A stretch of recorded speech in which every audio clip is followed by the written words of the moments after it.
United Nations becomes briefing the General Assembly on his second report on global compact for safe, orderly and regular migration.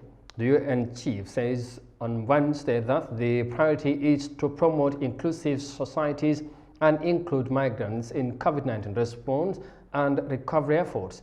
Mr. Guterres says this requires international cooperation and the strengthening of human rights-based, gender-responsive, child-sensitive migration policies that prioritize the dignity of all people.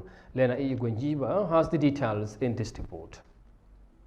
The UN chief Antonio Guterres said the global compact for safe, orderly and regular migration reflects the commitment of the international community to make migration work for all, to make it a source of prosperity and solidarity, not a byword for inhumanity. 3 years on, this task remains as urgent as ever. The UN chief commended all who have helped migrants integrate into host countries, facilitated regular pathways, and advanced collaboration between countries of origin, transit, and destination.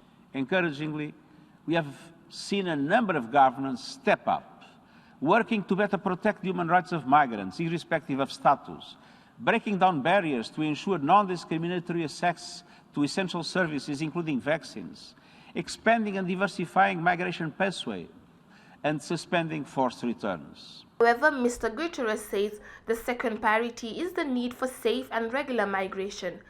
The second priority is the need to promote safe and regular migration.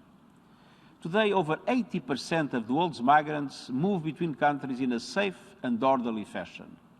But unregulated migration continues to extract a terrible human cost. Large migration flows today are essentially managed by smugglers and human traffickers, and this is totally unacceptable. In the last 7 years, nearly 50,000 migrant deaths have been recorded across the world, although the actual numbers are higher. The UN chief outlined the priority of preventing loss of life and other tragedies during migration and ending the exploitation of the vulnerable. In the last 7 years, nearly 50,000 migrant deaths were recorded across the world, and the actual numbers are certainly higher.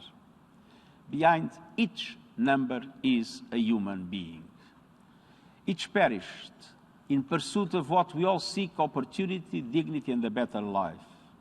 Their deaths are a source of collective shame, and preventing the loss of life, including through rescue at sea, is a humanitarian imperative and a moral and legal obligation. His final priority focused on building capacity, describing collaboration and cooperation across all states as the cornerstones of the global compact. The Secretary General drew attention to the UN Network for Migration, which has established a capacity-building mechanism with a migration network hub and multi-partner trust fund, the first of its kind to help achieve this. Reporting for Eyeafrica News, I am Lena Igwenyiba.